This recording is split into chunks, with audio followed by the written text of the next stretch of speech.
শোনো, যারা এরূপ করে, কিছু অংশ বিশ্বাস করে আর কিছু অংশ বিশ্বাস করে। কোনো দল সম্প্রদায় একটা বার করেন, কোন রাষ্ট্রীয় সংগঠন একটা বার করেন যে কেতাবে সব অংশ মানছে।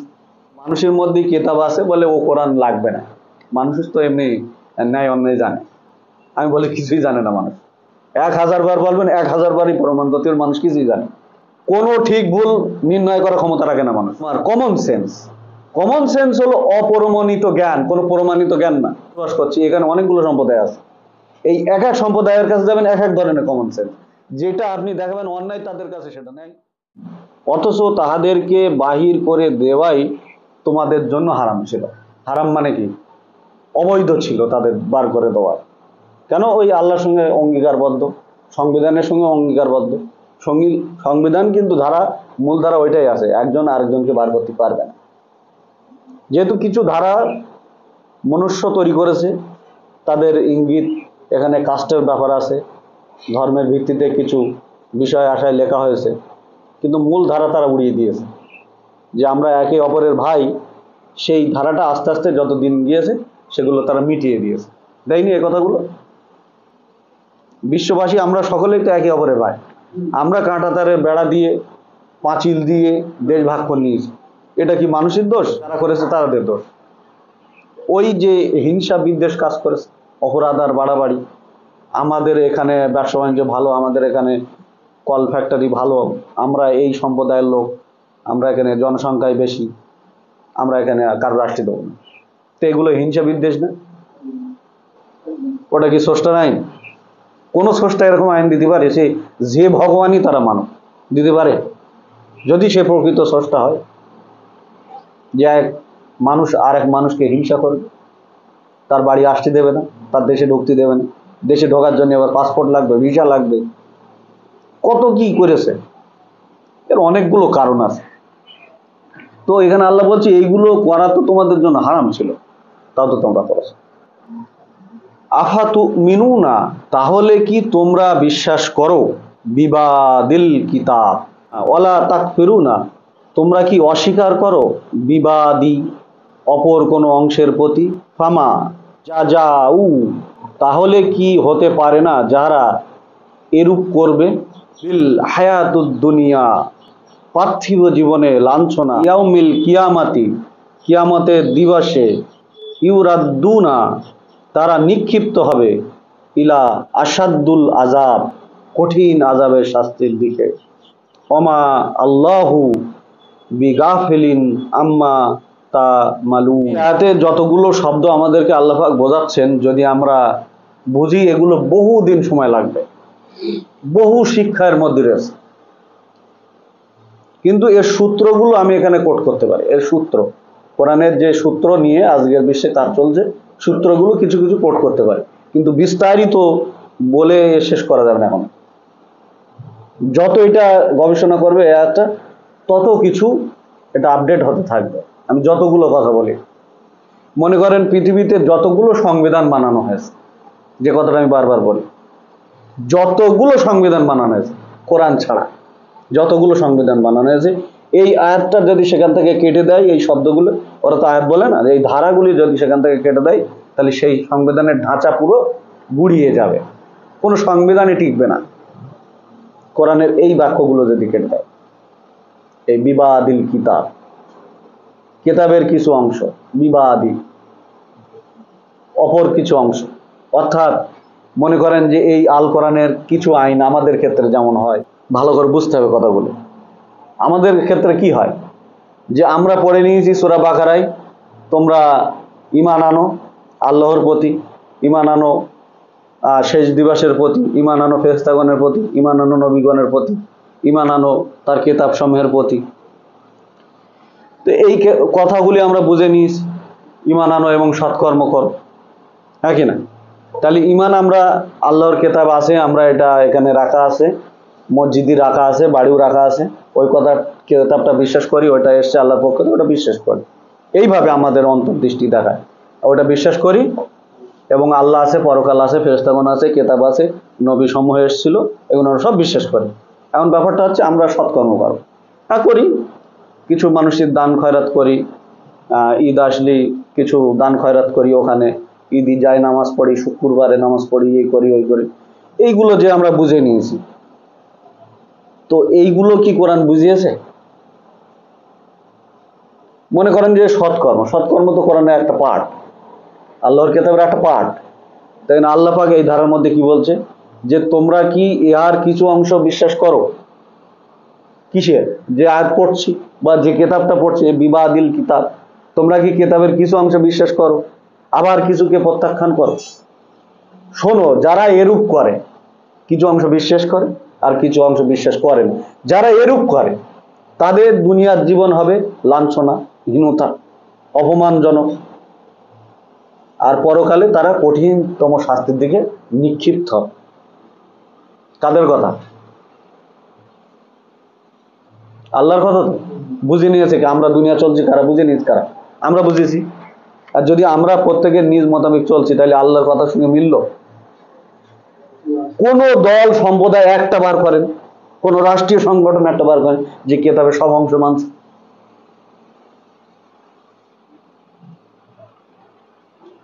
এমনকি কিছু বিশেষজ্ঞ দাঁড়িয়ে গেছে যে তাদের দাবি হলো যে কোরআনের মধ্যে কিছু দুর্বলতা আছে, হয়তো অন্তরে আমাদের আঘাত খায়, যেমন কথা আমরা শুনি, যেহেতু কোরআনের জ্ঞান যাদের পায়নি তারা অনেকগুলো কথা বলতে পারে,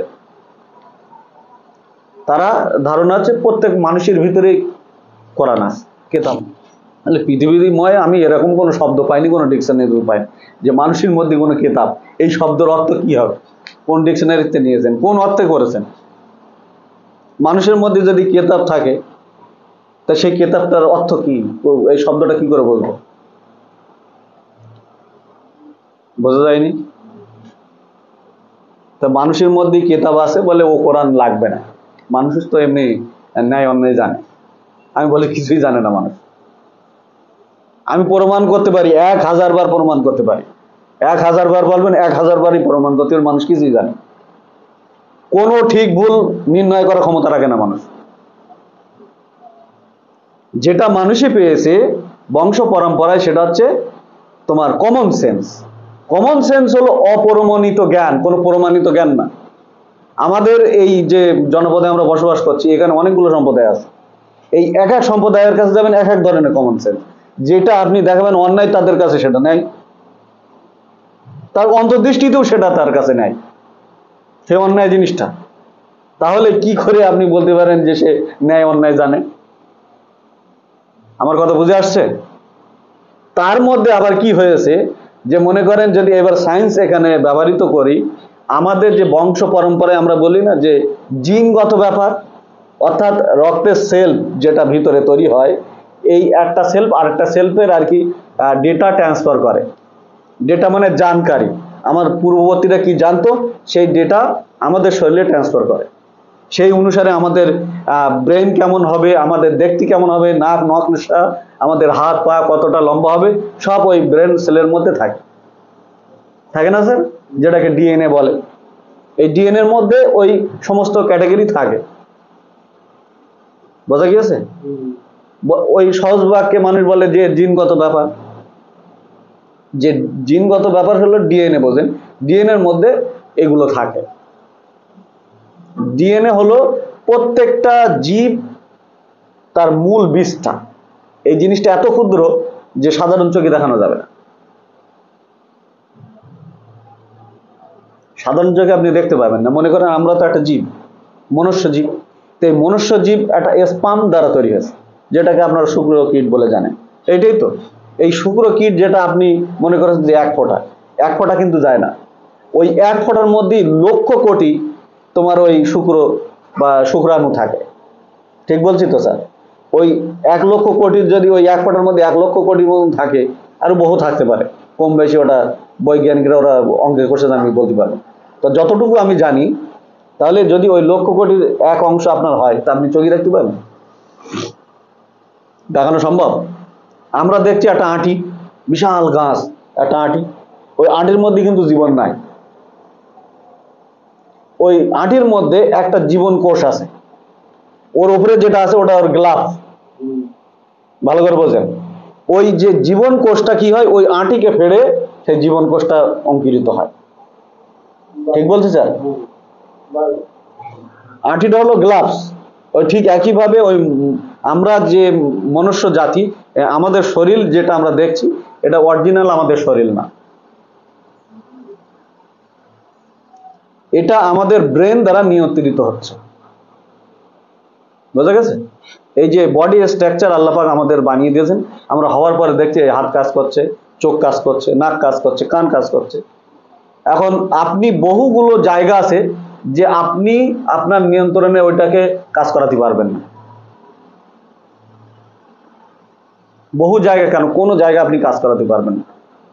যেমন আপনি আপনার ব্রেনের ভাবনাকে থামান, পারবেন?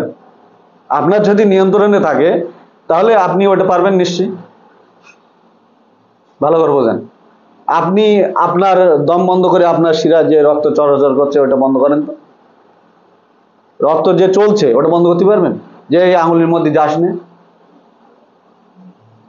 তাহলে আপনার নিয়ন্ত্রণে কোনো কিছু নেই।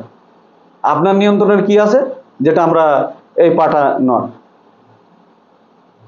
এই ব্রেন দ্বারা ওটা নিয়ন্ত্রিত হচ্ছে। হাত, হাত চলো, আমি যেটা হুকুম দিচ্ছি ও করছে, তো এও কিন্তু ওই ব্রেন দ্বারা নিয়ন্ত্রিত হচ্ছে।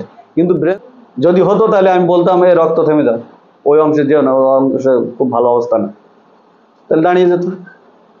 যে হার্টটা আমার ভেতরে চলছে, পাম্পিং করছে প্রতিক্ষণ, বন্ধ নেই, জন্মের শুরুতে শুরু হয় আর সেই মৃত্যু পর্যন্ত চলে, এমন একটা মেশিন। তেমন যদি ওরে বলি দাঁড়িয়ে যাও, ক্ষমতা আছে? দাঁড় করানোর ক্ষমতা আছে? এখন নাক চেপে ধরতে হবে, কিংবা নিঃশ্বাস বা অক্সিজেন যেটা দ্বারা খেলছে ওইটা বন্ধ করতে হবে। তো ওটা তো নিয়ন্ত্রণ হলো না, ওটা তো বন্ধ করে দেওয়া হলো। যেরকম এই আমার পিঠ চুলকাচ্ছে, আমি তো পিঠটা চুলকাতে পারছি না, আমার হাত দেখেও চুলকাতে। আপনার অন্তরকে তো আপনি বলতে পারতেন যে ওইটা চুলকে নেই। তাহলে সব জিনিসের উপরে আমাদের শরীরেরই নিয়ন্ত্রণ নেই। এবার যে বিষয়টা আমরা এখানে বলতে গিয়েছিলাম, বলতে গিয়ে অনেকগুলো কথা এখানে চলে আসলো, যে পৃথিবীময় যে সিস্টেমটা দাঁড় করানো হয়েছে, যে কেতাবের কিছু অংশ মানবে আর কিছু মানবে না, এইটাই বিষয় ছিল। এখন এইটা বলার কারণ কি? আল্লাহ প্রত্যেকের জীবনে সংবিধানের সব আইন কখনোই আসে না, কিন্তু আপনার বিশ্বাসটা অ্যাকুরেট থাকতে হবে। আপনার সময় সংগ্রাম আসতেও পারে না আসতেও পারে, কিন্তু কিছু সংগ্রাম তো আপনার আছে, যে বড় সংগ্রাম, যেটা যুদ্ধ জিহাদ, যে কোনো সম্প্রদায়ের ওপর হাবি হলো, যে প্রতিরোধ করতে হবে, কারণ হাতিয়ার বার করতে হবে। এই সংগ্রামগুলো আপনার জীবদ্দশায় আসতেও পারে না আসতেও পারে। বহুগুলো বিষয় আছে কোরআনের, যে আপনার জীবনে সেটা আসতেও পারে না আসতেও পারে। কিন্তু আপনার সামনে যে আয়াতগুলো আসবে সেইগুলো যদি আপনি প্রত্যাখ্যান করেন, তাহলে ওই ওই জায়গায় আপনি এসে গেলেন, যে বায়াত ভঙ্গকারী, চুক্তি ভঙ্গকারী, আল্লাহর বিধানের সীমালঙ্ঘনকারী, অর্থাৎ কাফের হয়ে গেলেন সেই তখন থেকে। আপনি মানেন আর না মানেন, ওই আমাদের ইন্ডিয়ায় বা যতগুলো সংবিধান আছে পৃথিবীতে, যদি এইটুকু বলে আমি ছেড়ে দেবো, এই সমস্ত সংবিধান যদি আপনি দেখেন, ওই ঢাঁচাটা ওইভাবেই বাঁধা আছে। আপনি একটা পালন করছেন না, কিন্তু আপনি বলতে পারেন না যে এটা আমি মানব না। কোনো একটা আইন আপনি পালন করছেন না, আপনি মুখ ফুটে ওটা বলতে পারবেন না যে আমি ওটা মানব না। ওটা বললেই আপনি সংবিধান বিরোধী হয়ে গেলেন, দেশবিরোধী হয়ে গেলেন। এই বিশাল ব্যাপার, এই আয়াতের বিশাল গুণাগুণ। এই আয়াত ছেড়ে দিলে কোনো সংবিধান টিকবে না। আমার কথা বোঝা যাচ্ছে? এখানে যদি আমরা এই যে 5 জন ধরি, এখানে 5 জন বসে আছি, এই মনে করেন যে 5 জনের মধ্যে ধরে নেন উনি একটু তামাক খাওয়ালো, ভালো করে বোঝেন। উনি এখন বলছে যে আল্লাহ পাক আমি তোমার সব আইন মানবো, আমার এইটার জন্য একটু অব্যাহতি দিতে হবে, ভালো করে বোঝেন। তো ওনাকে দিলাম, উনি বলছে আমি একটু নারী ভক্ত, আমি আর সব আইন মানবো আল্লাহ, যদি 3000 আইন থাকে আমি 3000ই মানবো, কিন্তু আমার একটা আইন অব্যাহতি দিতে হবে, ছাড় দিতে হবে একটা আইন। তো ওনার একটা আইন ছাড় দিলাম, তাহলে দুটো গেল। আপনি বললেন যে আমি আর একটু সুদ খাওয়া অভ্যাস আছে, আমি কাজ কাম করতে পারি, বসে বসে খাবো, একটু সুদ খাবো, আমি আর বাকি সব 2999 আইন সব মানব। তা আপনারা দিলাম একটা আইন ছেড়ে। তো উনি বলছে আমার একটু লোকের বাজে কথা বলতে অভ্যাস। আমি কেউ সামনে এলে কারো ছাড়িনি, হ্যাঁ, কাউকে ছাড়িনি। তা ওনাকে ওই আইনটা একটু অব্যাহতি দিলাম। আমি বলছি আমার একটু মিথ্যে কথা বলা অভ্যাস আছে, আমরা সবাই মিলে ঠিক করলেন যে তাহলে ওনারও ছাড় দেওয়া হোক। তাহলে এইভাবে যখন 20টা লোক হবে তাহলে 20টা আইন বাদ, 50টা লোক হবে 50টা আইন বাদ, এবারে 3000 লোক হবে 3000 আইন বাদ, 4000 লোক হবে আইন তো 3000, 4000 আইন বাদ। বোঝা গিয়েছে কি? আপনি একটা পালন করতে পারছেন না, ওইটা আল্লাহর কাছে আপনি প্রার্থনা করবেন যেন এটা আমি করতে পারি, শক্তি দেন। কিন্তু আপনি বলতে পারেন না যে ওইটা মানা যাবে না। যখনই আপনি বলবেন দেশদ্রোহী হবেন, কাফের হয়ে যাবে। ঠিক সংবিধানের ক্ষেত্রে একই, ওই ঢাঁচাটা ওইভাবেই তৈরি করা আছে। আপনি মানছেন না, কোনো অসুবিধা নেই সংবিধান, কিন্তু আপনি প্রকাশ্যে মিডিয়া এসে মানুষজন দাঁড় করে আপনি বলতে পারেন সংবিধান আমি মানি না, ব্যাস কোথায় উড়িয়ে দেবে কোনো খবর হবে না। কত ভয়ঙ্কর কথা আল্লাহ পাক আমাদের জন্য এখানে বলেছেন। সূরা বাকারা 86 নম্বর আয়াত, উলাইকা, তোমরাই ওই সব লোক যারা ইশতারাউল হায়াতুদ দুনিয়া, পার্থিব জীবনকে কিনে নিয়েছো, বিল আখিরাতি, আখিরাতের বিনিময়, ফালা, সুতরাং, ইউ আনহুম আল আজাবুন ওয়ালা হুম ইউনসিরুন, আর না তোমাদেরকে সাহায্য করা হবে। বিনিময়ে এখানে আল্লাহ এই কথাটা আনলো যে তোমরা কিতাবের কিছু অংশকে বিশ্বাস করবে আর কিছু প্রত্যাখ্যান করবে। এখানে ভূমিকা অনেক ছিল, যদি আমরা ওই আয়াত পুরোটাই পড়িনি, তো সেই আয়াতের পরেই এই কথাটা এসছে যে তাহলে কি তোমরা কিতাবের কিছু 85 হলো যে কিছু মানবে কিছু মানবে না। কারা এগুলো? যারা করবে। এখন মনে করে যদি আমি করি তাহলে কিন্তু আমাকে বলছে তুমি আযাবে পড়বে, তাহলে আমাকে সংশোধন করতে হবে। আপনি কার কাছে যাবেন? এটা তো পরীক্ষা হলো এখানে, যে কজন আপনারা জানছেন আর অনলাইন মাধ্যমে যারা জানবে, সকলের পরীক্ষা এখানেই দাঁড় হলো যে আমাদের তাহলে উঠে দাঁড়াতে হবে, আমাদের নিজেদেরকে সংশোধন করতে হবে, কোরআনের সমস্ত আইনের উপরে আমাদেরকে বিশ্বাস স্থাপন করতে মানতে হবে। আর যদি না মানি তাহলে কি হবে? আমরা যেটা দেখছি, যদি আমরা দেশেরই সংবিধান না মানি, অনেক আইনের হেনস্থা হয় না, অনেক অনেক আইন না মানার কারণে আমরা এখন নির্যাতিত হচ্ছি না, হ্যাঁ কি না? সংবিধান বলেছে শিক্ষা অর্জন করো রাষ্ট্রের, এখন যদি আমরা ওইটা না জানি তাহলে রাষ্ট্র সম্বন্ধে জানবো না। তাহলে এখন এর দ্বারস্থ হইতে হবে, ওর দ্বারস্থ হইতে হবে, এর কাছে হাত পাততে হবে, ওর কাছে হাত পাততে হবে, ওর পায়ে ধরতে হবে, এর পায়ে ধরতে হবে। সেই একই বিষয় আসলো, এখন যারা কোরআন জানে না, এর কাজ যাচ্ছে, ওর কাজ যাচ্ছে, অমুকের কাজ যাচ্ছে, তমুকের কাজ যাচ্ছে, গরু জবাই করলে কি হবে, এটা করলে কি হবে, তোমার সাদাকা কি করে দেবো, অমুক কি করে করবো, তমুক কি করে করবো। তা আল্লাহ তো অধিকার দিল, তুমি জানো, তুমি অন্যের কাজ যাচ্ছ কেন? এখানে কথা হচ্ছিল কি যে কিতাবের কিছু মানবে আর কিছু প্রত্যাখ্যান করবে। তো কিতাব জানবে তো মানার বিষয় আসবে নাকি? আমি কিতাব জানি না, আপনি বলছেন ইমান হারাই হবে, তাই ইমান থাকবে তারপর তো হারাবেন নাকি? যে জিনিস নেই তার নিয়ে আলোচনা কিসে? তাহলে কিতাব জানার পরে কিতাবের কিছু মানছি আর কিছু মানছি না, সেটা তো তখন বলবো। তা যখন মানছি না আর কিছু মানছি, ধরে নেন কিছু মনে করেন আমি তুলে নিয়েছি, এই শুধু নামাজ রোজা হজ জাকাত এগুলো করো, তো কিতাবের বহু আয়াত তো আপনার বাদ হয়ে গেল, তখনও তো আপনি জাহান্নামে যাচ্ছেন ওইগুলো মানার পর। বোঝা যায়নি? যদি আপনি ওই অংশই দাঁড় করান তখনও আপনি জাহান্নামে যাচ্ছেন। তারপরে কি বলছে এখানে দেখেন, তারা আখিরাতের বিনিময় পার্থিব জীবনকে ক্রয় করেছে। আমরা যে এই প্যাকেজিং ধর্ম, পৃথিবীতে যতগুলো ধর্ম আছে, ইহুদি খ্রিস্টান কারোর বাদ দেন না, এগুলো হলো প্যাকেজিং ধর্ম। এই প্যাকেজিং ধর্ম করতে গিয়ে আল্লাহর বিধানকে সব ত্যাগ করে দিয়েছে। সব ধর্ম কিন্তু স্রষ্টায় বিশ্বাস করে, কিন্তু স্রষ্টার আইনকেও মানে না। মানে কি?